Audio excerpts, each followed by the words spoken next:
Start करेंगे आज हम अपना नया टॉपिक जो कि है चैप्टर नंबर 12 आईईडी का, इंडियन इकोनॉमिक डेवलपमेंट का, इंडियन इको भी बोलते हैं इसको। तो यहाँ पर चैप्टर का नाम आप देख ही सकते हैं क्या है, इन्वायरमेंट एंड सस्टेनेबल डेवलपमेंट। ये वाला जो चैप्टर है बचपन में काफ़ी हद तक आप लोगों ने इसको पढ़ा हुआ है। तो सबसे पहले हम यहाँ पर समझेंगे कि इन्वायरमेंट का कॉन्सेप्ट असल में होता क्या है। आइए इसकी एक डेफिनेशन हम लोग लेंगे, बचपन में भी आप लोगों ने करी होगी उम्मीद करता हूँ। तो इन्वायरमेंट में देखिए क्या आता है, पानी आता है, हवा आती है, लैंड आती है जिसको आप बचपन में हाइड्रोस्फीयर, एटमॉस्फेयर एंड लिथोस्फीयर बोला करते थे, ठीक है।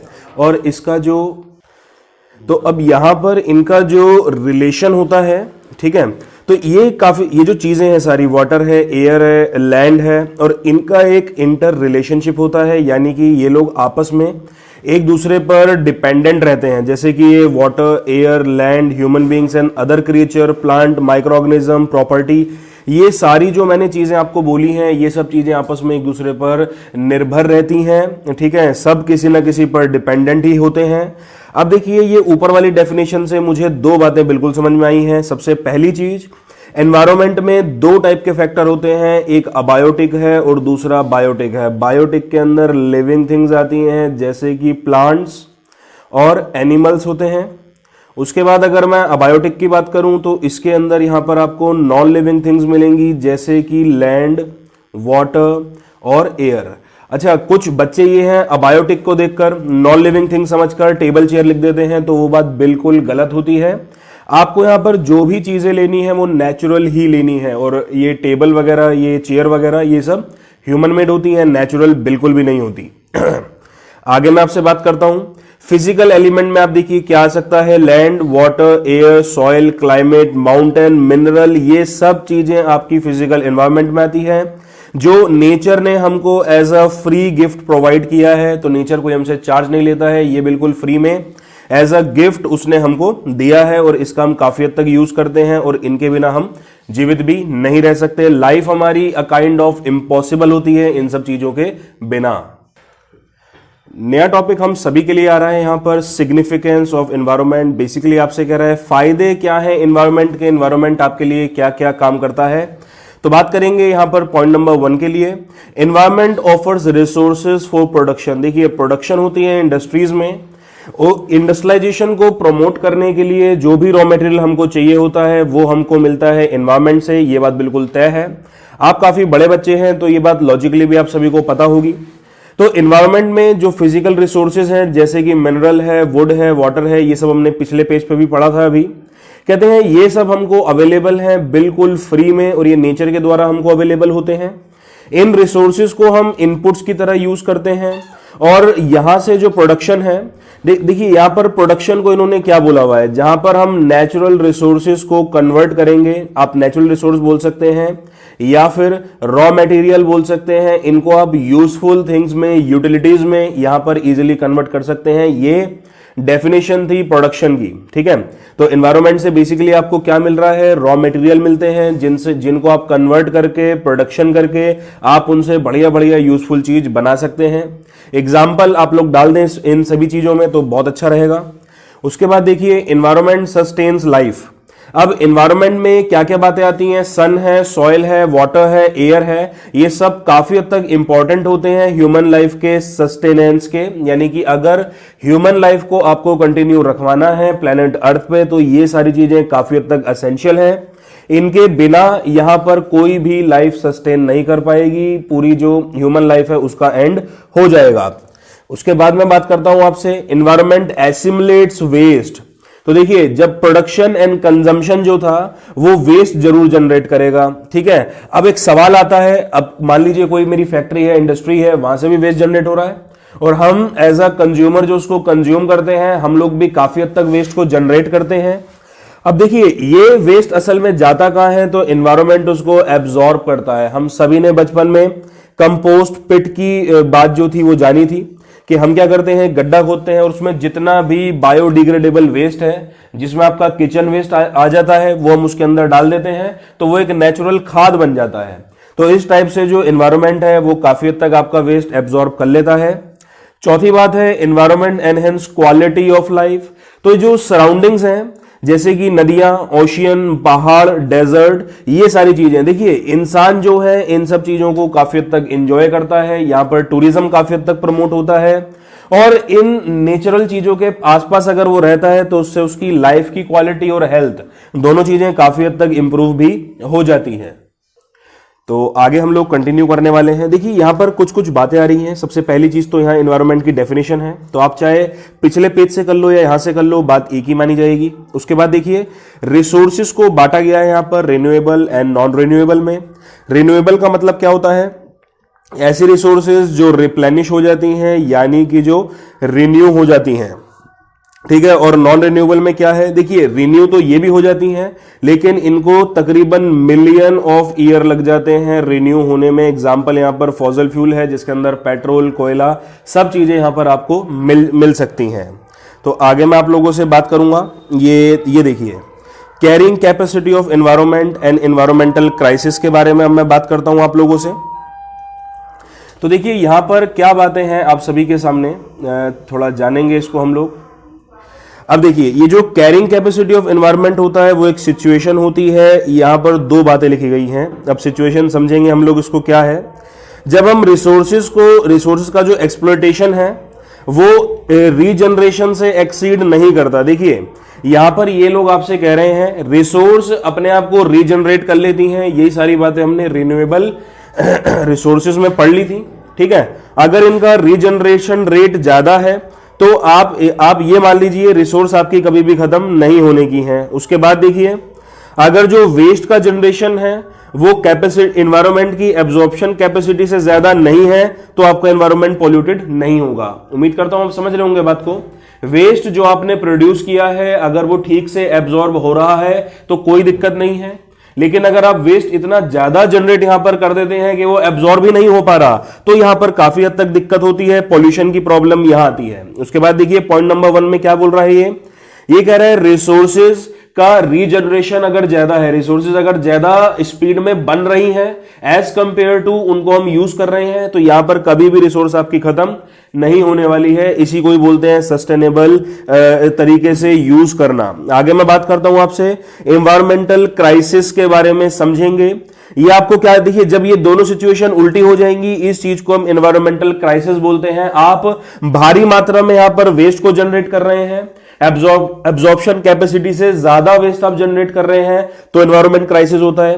और जब आप रिसोर्सेज को इनडिस्क्रिमिनेटली यूज करते हैं, आप इनको सस्टेनेबल मैनर से यूज नहीं करते हैं, तब जाके एनवायरमेंटल क्राइसिस भी होता है। आइए कुछ और बात भी हम यहां पर लगे हाथ करने वाले हैं, जैसे कि एनवायरमेंट के साथ कुछ बेसिक समस्याएं हैं। सबसे पहला तो पॉल्यूशन है और दूसरा नेचुरल रिसोर्स का भारी मात्रा में एक्सप्लॉयटेशन हो जाना। दोनों के बारे में बहुत विस्तार से हम लोग पढ़ने वाले हैं।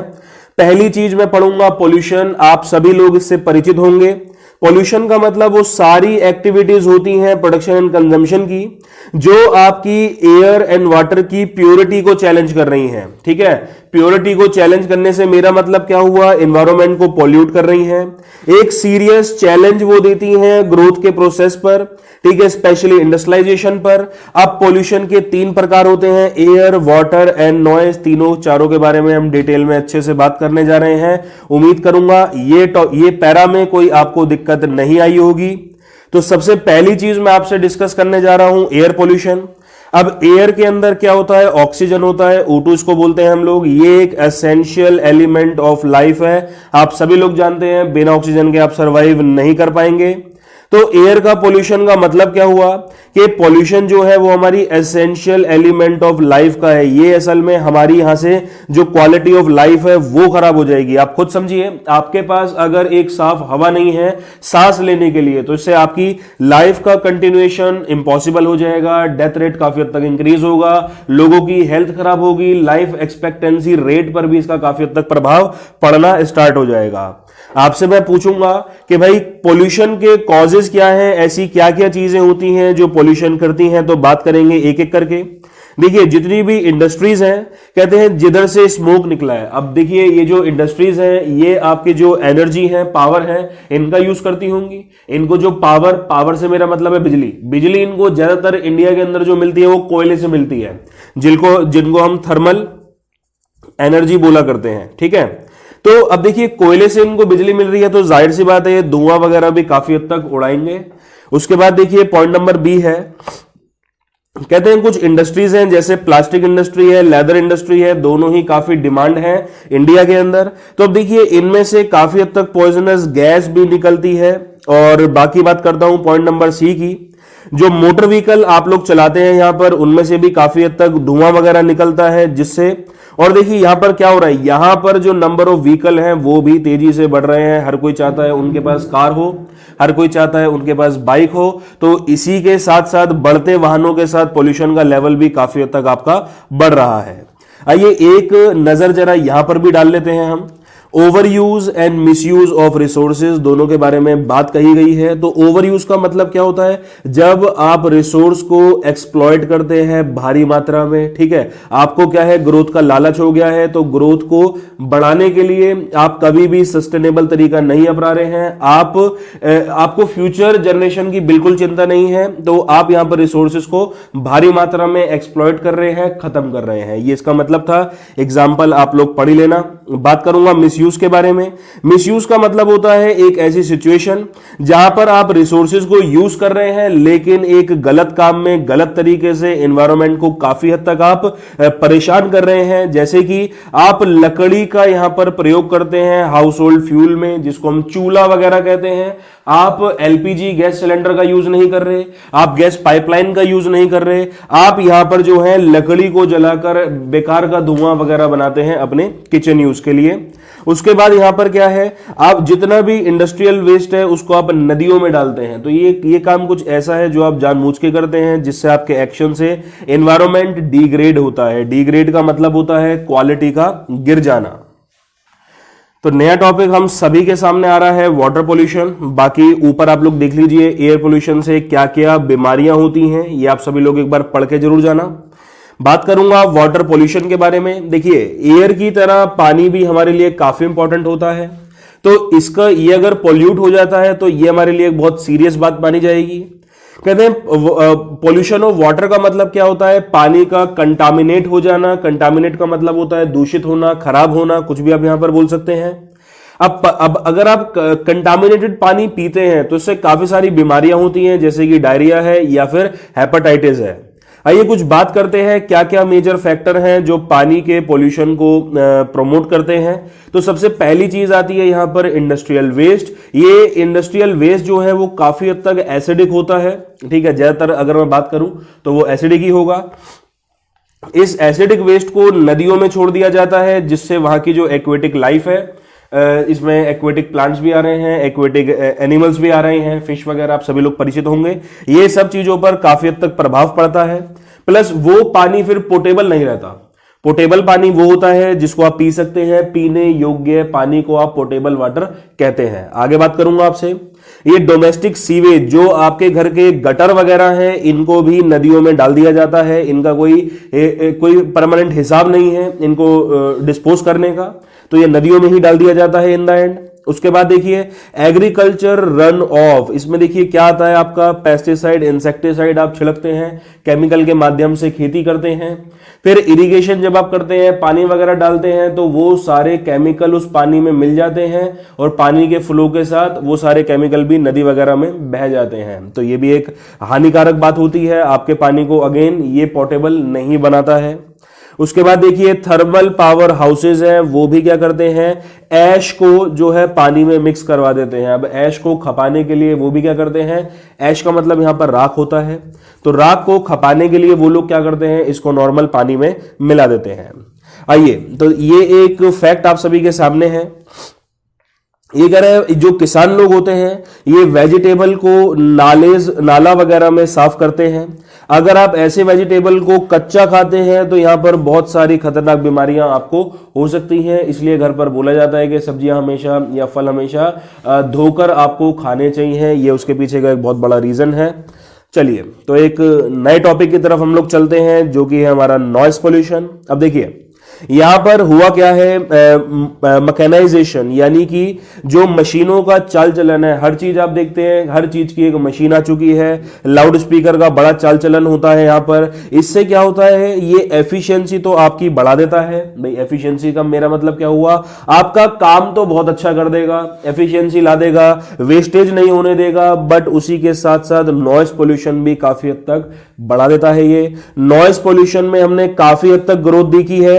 क्यों? क्योंकि बहुत सारे व्हीकल जो हैं जो तेज तेज हॉर्न बजाते हैं यहां पर, या फिर आप ऐसा कह लीजिए सड़कों पर आजकल बहुत हैवी इंजन जो है, भाई हैवी इंजन से मेरा मतलब क्या हुआ, जो बहुत शोर करते हैं, जैसे कि ट्रैक्टर हो गया आपका, ट्रेन भी आप यहां पर कह सकते हैं। तो ऐसे काफी सारे व्हीकल्स हैं जो काफी आवाजें निकालते हैं, प्लस उन व्हीकल की जो आवाजें होती हैं वो भी काफी हद तक हाई होती है। दोनों रीजन है आपके नॉइस पोल्यूशन को बढ़ावा देने के लिए। बात करेंगे थोड़ा सा और आगे, कहते हैं जो एक्सेसिव नॉइस होती है, अगर जरूरत से ज्यादा शोर होगा तो वो इंसान को इरिटेट करता है और बॉडी और माइंड के अंदर एक अजीब सी फटीग लेकर आता है, यानी कि स्ट्रेस और टेंशन लेकर आता है। ये बात तय है बिल्कुल। उसके बाद आप देखिए जो क्वालिटी ऑफ लाइफ है वो डेटेरोइट होती है। डेटेरोइट का मतलब होता है खराब हो जाना। तो ये एक नया वर्ड उम्मीद करूंगा आपके सामने है, पुराना भी हो तो भी कोई दिक्कत नहीं, याद आप ये कर ले तो बहुत अच्छी बात है। और इन द एंड बाद में एफिशिएंसी आपकी रिड्यूस हो ही जाएगी। देखिए हेल्थ है तो एफिशिएंसी है, हेल्थ नहीं है तो एफिशिएंसी का भी आप क्या ही करेंगे। अब देखिए यहां पर आपने कुछ नॉइस पोल्यूशन के सोर्सेज देखे होंगे। भाई इंडस्ट्री के अंदर मशीनें होती हैं उनकी आवाजें, कार ट्रक या दूसरे टाइप के ट्रांसपोर्ट है उनकी आवाजें, कंस्ट्रक्शन के टाइम जो मशीनें काम करती हैं उनकी आवाजें। तो ये कुछ चीजें हैं जो नॉइस पोल्यूशन को काफी हद तक बढ़ावा देती हैं। आइए एक नए प्रकार की मैं बात करूंगा आपसे, नए मुद्दे पर हम लोग चल रहे हैं। टॉपिक नंबर 1 हम लोगों ने पूरा खत्म कर लिया है। यहाँ पे टॉपिक नंबर 2 की तरफ चलेंगे। आइए देखते हैं नेचुरल रिसोर्स का एक्सप्लॉयटेशन कैसे होता है। 2 बातें थी किसी भी इन्वायरमेंट को डिग्रेड करने के लिए। पहली बात हम पढ़ चुके हैं पोल्यूशन, दूसरी बात मैं आप सभी के सामने पेश कर रहा हूं। आइए चलते हैं क्या क्या चीजें यहां पर, कुछ ऑब्जर्वेशन है, आइए देखते हैं क्या आंकड़ा इन लोगों ने दिया है। ये कह रहा है अगर आपको इकोनॉमी ग्रो करवानी है तो जो मैन है इसको नेचुरल रिसोर्स चाहिए फिजिकल रिसोर्स के साथ साथ। ये बात तय है। हम क्या कर रहे हैं, नेचुरल रिसोर्स का सेक्रीफाइस कर रहे हैं, फिजिकल रिसोर्स को बढ़ावा दे रहे हैं। बट असल में अगर आपको इकोनॉमी ग्रो करनी है तो आपको दोनों का कॉम्बिनेशन की जरूरत पड़ने वाली है। उसके बाद देखिए जैसे जैसे प्रोडक्शन बढ़ता रहेगा वैसी वैसी आपका फिजिकल कैपिटल नेचुरल कैपिटल दोनों घटते चले जाएंगे, क्योंकि आप इनको लगातार यूज कर रहे हैं। हर चीज की एक एक्सपायरी डेट होती है तो हर चीज यहां पर खत्म भी जरूर होगी। आगे मैं बात करता हूं आपसे, कहता है हम यहां पर कुछ प्रोविजन बना सकते हैं, कुछ जुगाड़ बना सकते हैं फिजिकल कैपिटल को रिप्लेस करने का। लेकिन अगर बात आ जाए नेचुरल कैपिटल की तो कोई भी प्रोविजन आप नहीं बना सकते। एक मशीन रिप्लेस करने के लिए आप अकाउंट्स में डेप्रिसिएशन रिजर्व फंड बना लेते हैं। नेचुरल रिसोर्स को रिप्लेस करने के लिए या बदलने के लिए आप ऐसा कोई भी अकाउंट नहीं बना सकते हैं। वो बात बिल्कुल बेकार की मानी जाती है। ठीक है, आइए मैं बात करूंगा आपसे डिफोरेस्टेशन के बारे में। अगेन आप सभी लोग परिचित होंगे, बचपन के जो क्लासें हुआ करती थी हमारी ज्योग्राफी वगैरह में वो सब याद आ रही होंगी। डिफोरेस्टेशन का मतलब क्या होता है, बड़ी मात्रा पर जब हम जंगल की कटाई करते हैं उसको हम डिफोरेस्टेशन बोलते हैं। आइए देखते हैं ये होगा कैसे। तो पॉइंट नंबर 1 मेरे सामने है, ये कह रहा है जो पेड़ वगैरह हैं उनको गिरा दिया जाता है ताकि वहां से वुड्स वगैरह ले ली जाए और काफी सारे जंगल के प्रोडक्ट भी ये लोग बना लेते हैं। भाई फॉरेस्ट प्रोडक्ट पर काफी सारी इंडस्ट्री बेस्ड होती है हमारी। तो यहां पर ये जो पेड़ों की डिमांड है इसके चलते पेड़ों को भारी मात्रा में काट दिया जाता है। उसके बाद मैं बात करता हूं आपसे, सेकंड पॉइंट आप सभी के सामने होगा इंडस्ट्रियलाइजेशन। अब देखिए जितना ज्यादा इंडस्ट्रियलाइजेशन होगा उतना ज्यादा अर्बनाइजेशन होगा। भाई industrialisation quality of life improve करेगा। फिर हर इंसान जो है वो गांव में रहना प्रेफर नहीं करेगा, उसको शहर चाहिए, उसको मॉल चाहिए, बढ़िया सड़कें चाहिए, बढ़िया लाइट, बढ़िया एजुकेशन। कुल मिला के आप देखेंगे इंडस्ट्रियलाइजेशन से अर्बनाइजेशन आता है। और जितना ज्यादा अर्बनाइजेशन होगा उतना ज्यादा ही डिफोरेस्टेशन होगा। लोगों की बढ़ती जरूरतें हैं, लोगों को मॉल बनवाना है वो जंगल काटेंगे, लोगों को सोसाइटीज बनवानी है जंगल काटेंगे, तो ये अर्बनाइजेशन आपका डिफोरेस्टेशन में बदलेगा। कहते हैं अगर शहरों का डेवलपमेंट होगा तो ये बात तय है ज्यादा से ज्यादा जंगलों को वहां पर काटा जाएगा। आगे बात करता हूं आपसे मल्टीपर्पज रिवर प्रोजेक्ट। देखिए भाखड़ा नंगल डैम है, दामोदर वैली प्रोजेक्ट है, ये भी कुछ ऐसे रीजंस होते हैं, फैक्टर होते हैं जो कि डिफोरेस्टेशन को काफी हद तक बढ़ावा दे देते हैं। ठीक है, नीचे एक आंकड़ा है, एग्जाम में तो ऐसे आंकड़े नहीं आते, बट आपको अगर फैक्ट के रूप में पढ़ना हो तो जरूर पढ़ लेना। ठीक है, अब देखिए और भी कुछ फैक्टर हैं जो डिफोरेस्टेशन पे अपना पूरा पूरा योगदान दे रहे हैं। आइए बात करता हूं। सबसे पहले ये यही है असल में, तो एक तो रिवर वैली प्रोजेक्ट हो गया जो कि हम यहां पर पढ़ चुके हैं। उसके बाद देखिए लकड़ी की डिमांड हो गई जो हमने पॉइंट नंबर 1 में पढ़ा था, और उसके बाद जंगल के जो प्रोडक्ट हैं उनकी डिमांड हो गई। तो ये सब चीजें हम पहले पढ़ चुके हैं, इसी में ही पहले पढ़ चुके हैं, इन्हीं की समरी है ये, तो इस नीले डब्बे को इग्नोर कर देना आप लोग। अब देखिए यहां पर आपसे कह रहा है सोशल फॉरेस्ट्री का एम क्या होता है। आइए समझते हैं। सोशल फॉरेस्ट्री एक नई बात हमारे सामने है, तो समझेंगे क्या है। ये आपसे कह रहा है ये रिस्टोरिंग ऑफ फॉरेस्ट है, यानी कि जितने जंगल काटे गए हैं उन सभी जंगल को वापस उगाया जाए। इससे क्या होगा, डिफॉरेस्टेशन के प्रोसेस को रिवर्स कर रहे हैं। बेसिकली एफॉरेस्टेशन को हम यहां पर क्या कर रहे हैं, प्रोमोट कर रहे हैं। आप ऐसा मान लीजिए 2 मिनट के लिए। उसके बाद देखिए वेजिटेशन कवर जो है उसको हम काफी हद तक स्प्रेड कर देते हैं, हरियाली वगैरह फैलानी है हमको। उसके बाद क्या है, जो कमर्शियल प्रोडक्शन है रॉ मटेरियल का पेपर इंडस्ट्री के लिए उनको एनकरेज किया जाता है, और जो माचिस वाली इंडस्ट्री है उनको एनकरेज किया जाता है, ताकि जो पुराने जंगल हैं वो यहां पर इन्वेड ना किए जाएं, वो यहां पर उनमें घुसपैठ ना हो। पुराने जंगलों को बचा लो और इनके लिए जो नया नया रॉ मटेरियल है उसके लिए आप नया जंगल उगा। देखिए ये कह रहा है पुराने जंगलों को तो आप बचाइए, उनको टच मत कीजिए बिल्कुल भी। अब रही बात आपकी पेपर इंडस्ट्री एंड जो माचिस वाली इंडस्ट्री होती है उनकी, आप उनके लिए अलग से पेड़ वगैरह उगाइए, अलग काटिए। पुराने वालों को कॉम्प्रोमाइज आप नहीं करो, पुराने वालों को एज इट इज रहने दो, नए वाले उगाकर उनसे आप अपना कामकाज कर सकते हैं। ऐसा इन्होंने रिकमेंड हमको किया है।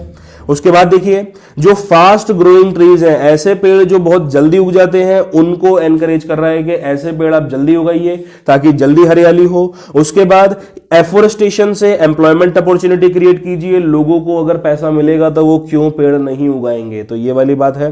तो ये सब था सोशल फॉरेस्ट्री का एम। कुल मिलाकर एफोरेस्टेशन की यहां पर भारी मात्रा में बात की जा रही है। आइए पढ़ेंगे हम लोग एक अपना नया फ्रेश टॉपिक जो कि है डिग्रेडेशन ऑफ लैंड।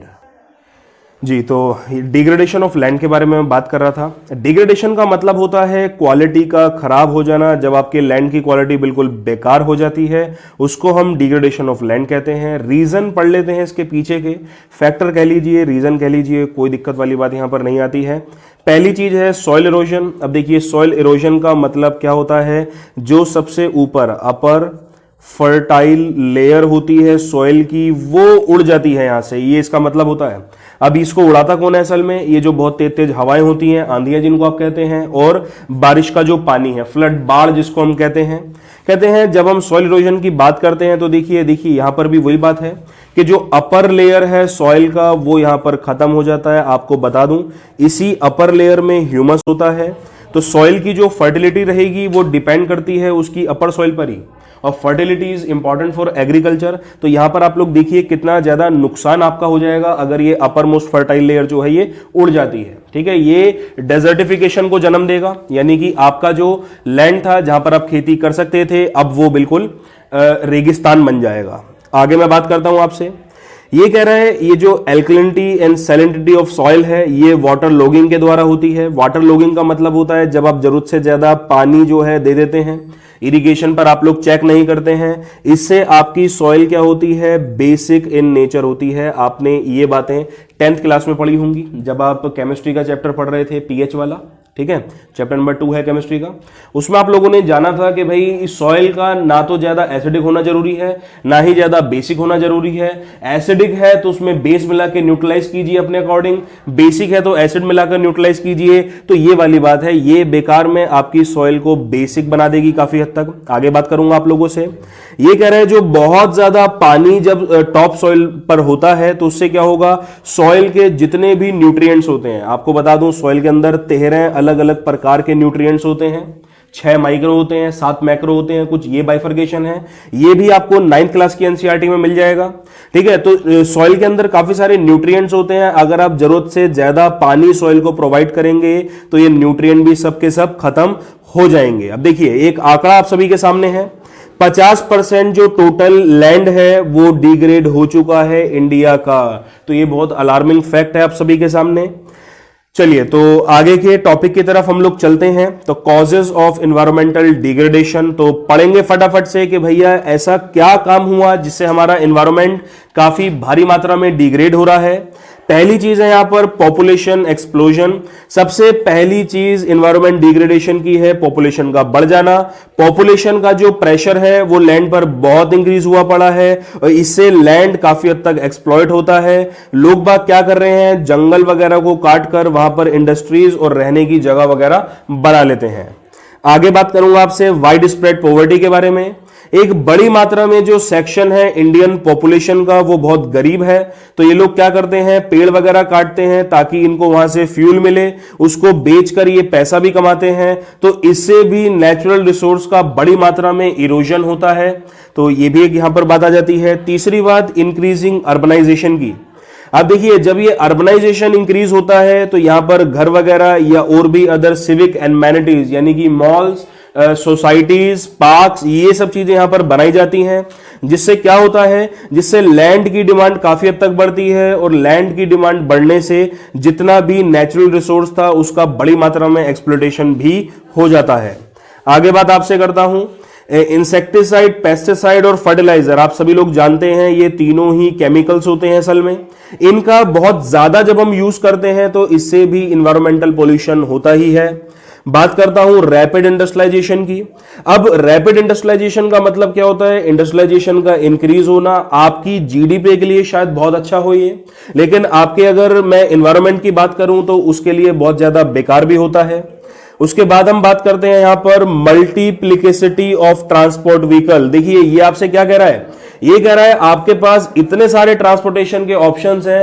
एक घर में आजकल हम देखते हैं 2-3 बाइक्स भी होती हैं और 2-3 गाड़ियां भी, ये बड़ी कॉमन है यहां पर। तो इससे एयर और नॉइज दोनों टाइप के पोल्यूशन काफी हद तक बढ़ जाते हैं।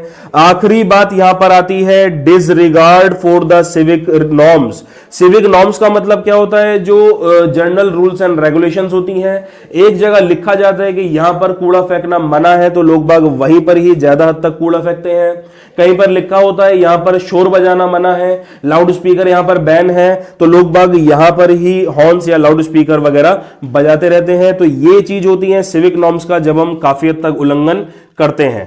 तो ये आपका चैप्टर था, 50% लगभग हो चुका है। मिलेंगे हम अपनी अगली वीडियो में। तो स्टार्ट करेंगे आज हम लोग अपना 5वां टॉपिक जो कि है state of environment in India. पता लगाएंगे इंडिया का जो एनवायरनमेंट है वो कैसा है। तो यहाँ पर आपसे देखिए बात कर रहा है जो वर्ल्ड की 18% पॉपुलेशन है वो इंडिया में ही है। और अगर मैं बात करूँ लैंड की, एरिया की, तो वर्ल्ड का टोटल सिर्फ 2.5% एरिया ही इंडिया ने लिया हुआ है। अगर मैं बात करूँगा एरिया की तो ये सिर्फ 2.5% है, और अगर बात करूँगा पॉपुलेशन की तो ये आंकड़ा 18% तक पहुँच जाता है। इसके साथ साथ 21.9% जो कंट्री की पॉपुलेशन है वो बिलो पॉवर्टी लाइन है, यानी कि काफ़ी हद तक गरीब है। जब मैं आपसे कहता हूं बिलो पॉवर्टी लाइन तो इसका मतलब क्या होता है, खाना, कपड़ा और रहने के लिए उनको काफी हद तक स्ट्रगल करने पड़ रहे हैं। आइए कुछ बातें हम यहां पर पढ़ेंगे। सबसे पहली चीज क्या है, जो नेचुरल एंडाउनमेंट है वो काफी हद तक एक्सप्लॉइट होता चला जा रहा है, ठीक है। और उसके बाद जो प्रोडक्शन एंड कंजम्पशन वेस्ट है वो बहुत ज्यादा मात्रा में जनरेट हो रहे हैं। एक तो एनवायरनमेंट की क्वालिटी रिड्यूस की जा रही है ऊपर वाले पॉइंट में, और उसके बाद जो वेस्ट है वो बहुत भारी मात्रा में जनरेट हो रहा है। और इसी के साथ साथ air pollution, water pollution and sound pollution, ये सब अपनी अलार्मिंग लिमिट से भी ऊपर पहुंच चुके हैं। तो अगर आप कंक्लूजन निकालें तो इसका कंक्लूजन ये होगा कि इंडिया जो है वो एनवायरमेंटल क्राइसिस के बिल्कुल मध्य में है अभी, तो कभी भी ये दिक्कत परेशानी हम सभी को हो सकती है यहाँ पर। आइए कुछ नया टॉपिक भी यहाँ पर हम देखेंगे। तो इन्वायरमेंटल डिग्रेडेशन जो इंडिया में है वो एक आपकी पैराडॉक्सिकल सिचुएशन बताई गई है। ये कह रहा है ये काफी हद तक एक्सपेंड होती है, क्योंकि यहाँ पर पॉवर्टी काफी है और दूसरा प्रोडक्शन एक्टिविटी। तो देखिए दो मेन रीजन इसके बताए गए हैं, एक पॉवर्टी और दूसरा प्रोडक्शन एक्टिविटी। दोनों के बारे में थोड़ी सी खुलकर हम लोग बात करेंगे। तो पॉवर्टी एक सबसे बड़ा कॉज होता है एनवायरमेंटल डिग्रेडेशन का, स्पेशली रूरल एरियाज में। अब देखिए पॉवर्टी है यानी कि गरीबी है, गरीबी में इनको पैसे की जरूरत है, पैसे की जरूरत है तो ये लोग पेड़ काटते हैं जंगलों में और उन्हीं पेड़ को बेचते हैं इंडस्ट्री वालों को या फिर अन्य हाउस होल्ड लोगों को। यहां से थोड़ा बहुत पैसा है तो इनको आ जाता है, बट उसी के साथ साथ जो बड़ी मात्रा में डिफोरेस्टेशन होता है वो चीज एक काफी अलार्मिंग मानी जाती है। और आगे आप देखिए प्रोडक्शन एक्टिविटी बहुत ज्यादा बढ़ने के कारण इस पे एनवायरनमेंट पे काफी बर्डन पड़ता है और इससे भी काफी हद तक एनवायरनमेंट डिग्रेड होता है। एग्जांपल आप देखिए इंडस्ट्री का जो स्मोक होता है, धुआं होता है, वो एयर पोल्यूट करता है और जो वेस्ट होता है वो पानी को पोल्यूट करता है। उसके बाद देखिए बढ़ती मात्रा में जो व्हीकल्स होते हैं ये भी आपके नॉइस पोल्यूशन को क्रिएट करते हैं। उसी के साथ साथ एयर पोल्यूशन और ग्लोबल वार्मिंग जैसी समस्या भी हमको देखने को मिल जाती है। सवाल यहां पर है हाउ टू सेव एनवायरनमेंट। अब अपने वातावरण को कैसे बचाया जाए इसके बारे में कुछ बात करेंगे।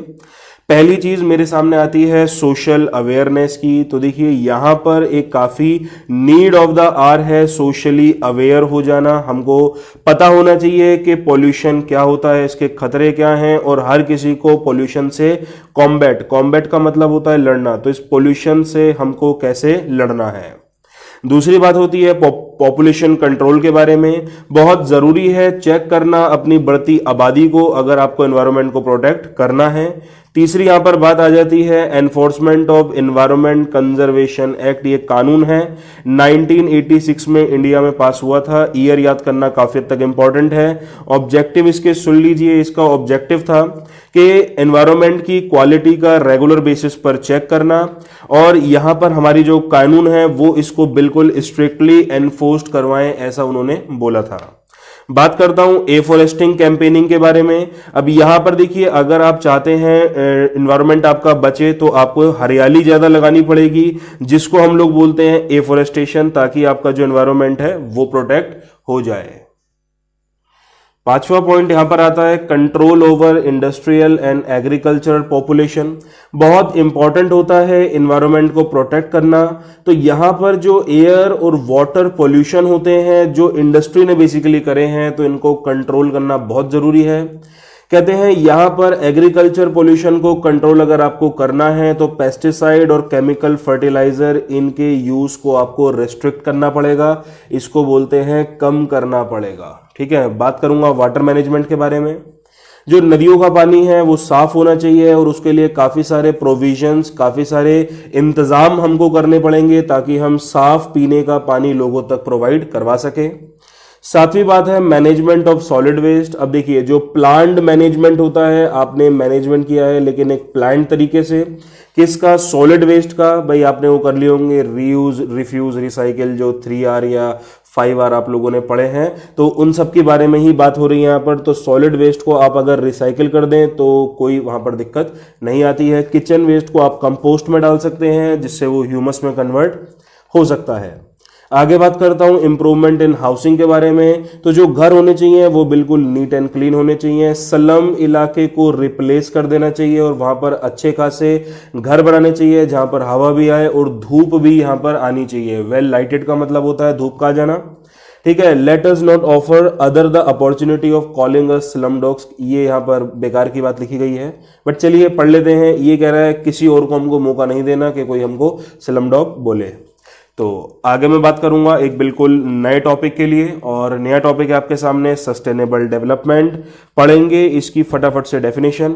सस्टेनेबल डेवलपमेंट एक डेवलपमेंट होता है जहां पर प्रेजेंट जनरेशन की नीड को आप फुलफिल करते हैं, कोई दिक्कत नहीं है, लेकिन यहां पर आप लोग फ्यूचर जनरेशन के बारे में भी पूरा ध्यान रखते हैं कि फ्यूचर जनरेशन की भी नीड्स होंगी और वो नीड को कभी भी, उनके नीड के प्रति जो रिसोर्स हम यूज कर रहे हैं वो कभी भी खत्म नहीं होनी चाहिए। मतलब कि आज का डेवलपमेंट आप कीजिए लेकिन फ्यूचर पे इसका इंपैक्ट नेगेटिव वे में नहीं पड़ना चाहिए। तो बात करते हैं हम यहां पर, कहते हैं पिछले कुछ टाइम से जो इकोनॉमिक ग्रोथ है, कहते हैं उसने जो एनवायरनमेंट है उसको बेकार कर दिया है। यानी कि जीडीपी में तो हमने थोड़ी सी तरक्की कर ली है लेकिन एनवायरनमेंट को सेक्रीफाइस कर दिया है। देखते हैं कैसे।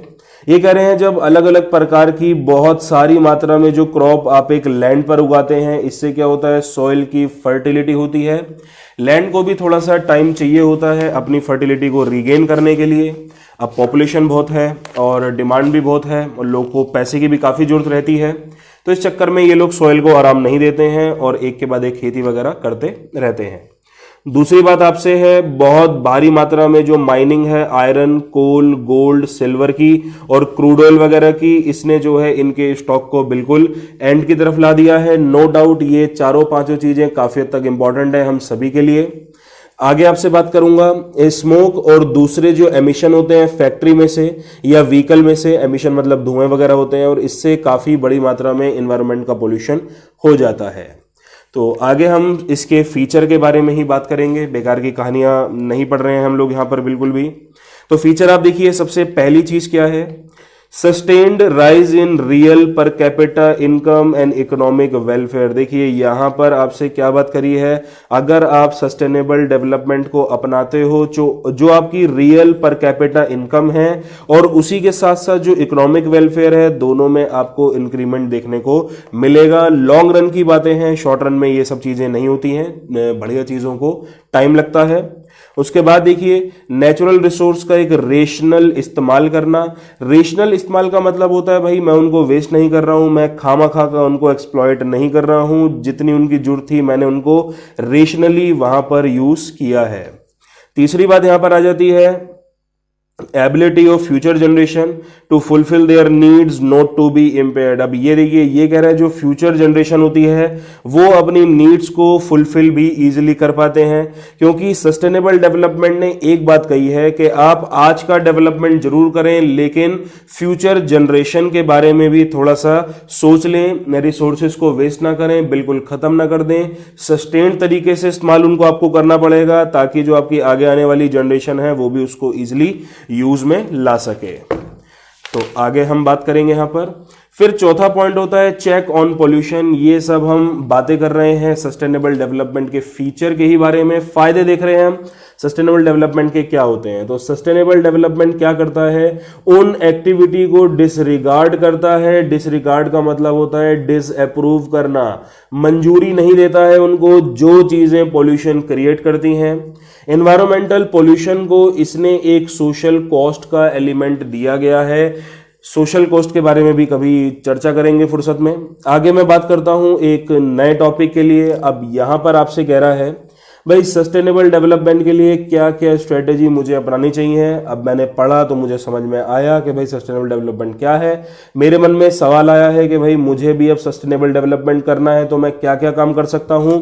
आइए फटाफट से हम पढ़ेंगे। पहला, इनपुट एफिशिएंट टेक्नोलॉजी। देखिए हमको वो प्रोडक्शन टेक्नोलॉजी लगानी है जो बेसिकली इनपुट एफिशिएंट है। इसका मतलब क्या होता है, आप इनपुट कम से कम लगाकर आउटपुट को ज्यादा से ज्यादा बढ़ा लें, इस चीज को बोलते हैं इनपुट एफिशिएंट टेक्नोलॉजी। इससे क्या होती है, आप अपनी रिसोर्सेज को बचा सकते हैं इजिली, कम रिसोर्स का यूज करने से आपको ज्यादा आउटपुट मिलेगा, ये स्ट्रेटेजी है ये।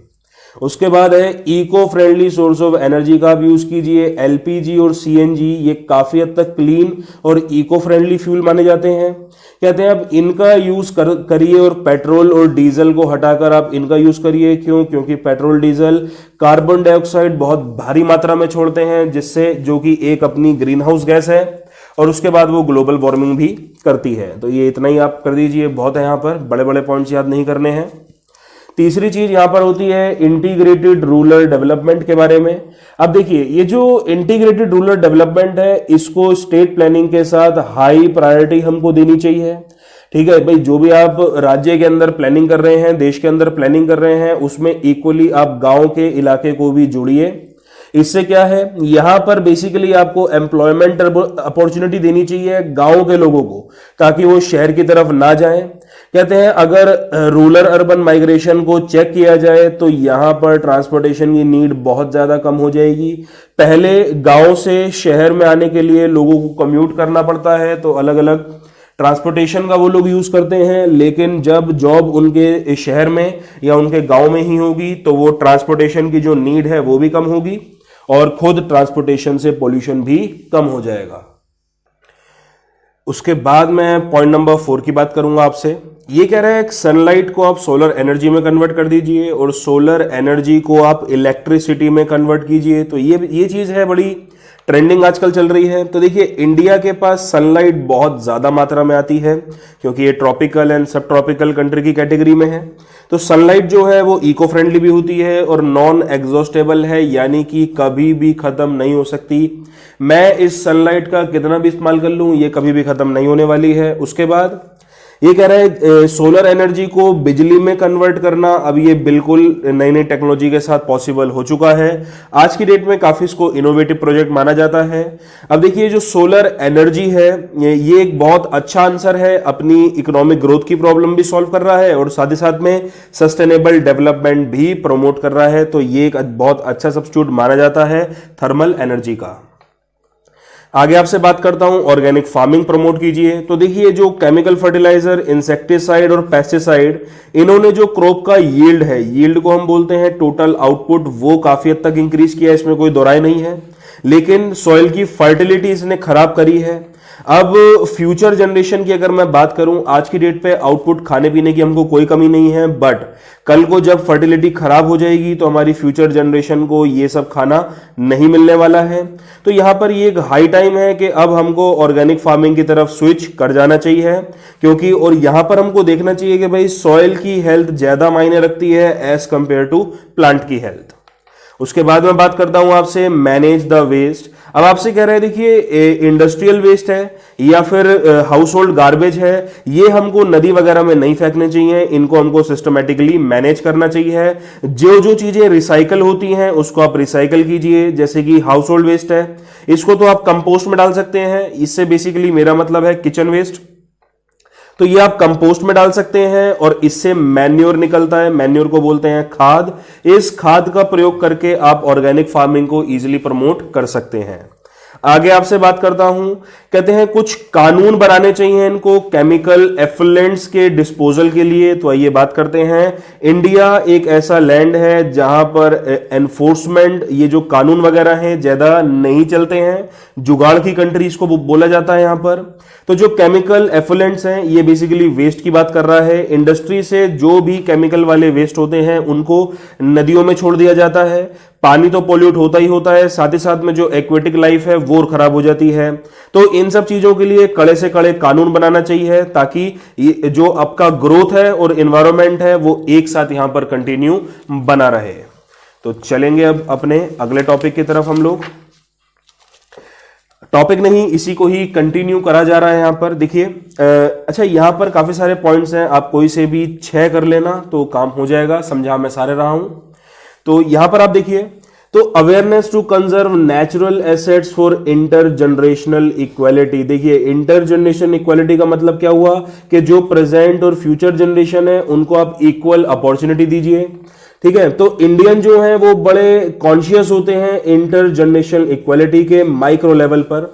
फैमिली लेवल की बात करूं तो हम बहुत अपना 100% देते हैं ताकि अपने एसेट्स को फ्यूचर जनरेशन के लिए बचा के रखें। आप खुद अपने घरों में एग्जांपल देख सकते हैं, पिताजी बड़े परेशान थे कि वो अपने बेटे के लिए, अपने आगे जनरेशन के लिए क्या बिजनेस में, व्यापार में, पैसे में, संपत्ति में छोड़कर जाएंगे। तो फैमिली लेवल पर तो हम इस चीज को बड़ा कंसर्न रूप में लेते हैं, बट जब बात आती है देश के बारे में तो हम यहां पर ज्यादा चिंता नहीं जताते हैं कि भाई पोल्यूशन ज्यादा हो रहा है या फिर सॉइल बहुत ज्यादा खराब हो रही है यहाँ की, वगैरह वगैरह।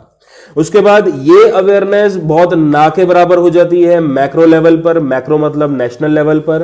कहते हैं हम बिल्कुल भी नहीं सोचते हैं कि हमको अपनी नेचुरल वेल्थ को अपनी फ्यूचर जनरेशन के लिए बचाना चाहिए। उसके बाद एग्जाम्पल चिपकू मूवमेंट का आप सभी लोग जानते होंगे, छोटी क्लास में पढ़ा होगा। ये देखिए चिपकू मूवमेंट ही है ये।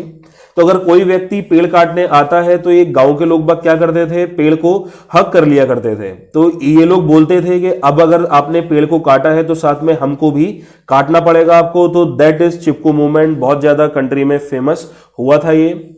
और आइए फिर लास्ट पॉइंट की हम लोग यहां पे बात करते हैं, उसके बाद चैप्टर आपका लगभग समाप्ति है।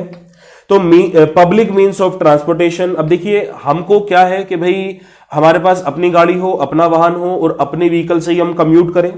तो ये यहां पर बोल रहे हैं कि भाई जो पब्लिक ट्रांसपोर्ट है उसको आपको रैपिड का मतलब होता है फास्ट, ठीक है, कंफर्टेबल जो कि आरामदायक हो, और इकोनॉमिकल। भाई ये तीन चीज होती हैं जिससे हम अपना खुद का ट्रांसपोर्ट प्रेफर करते हैं। तो अगर ये तीन चीज सरकार आपको प्रोवाइड कर दे तो फिर उसमें मजा ही आ जाएगा। एग्जाम्पल आपको यहां पर दिल्ली मेट्रो का दिया हुआ है। कहते हैं ऐसे ट्रांसपोर्ट जो होते हैं वो सब अर्बन एरियाज में भी आने चाहिए। देखिए जो मेट्रो है वो आज अगर आप देखें तो अर्बन एरियाज में है, तो ये कह रहे हैं जो सब अर्बन एरियाज हैं तो वहां पर भी इनका जो चाल चलन है वो चलना चाहिए।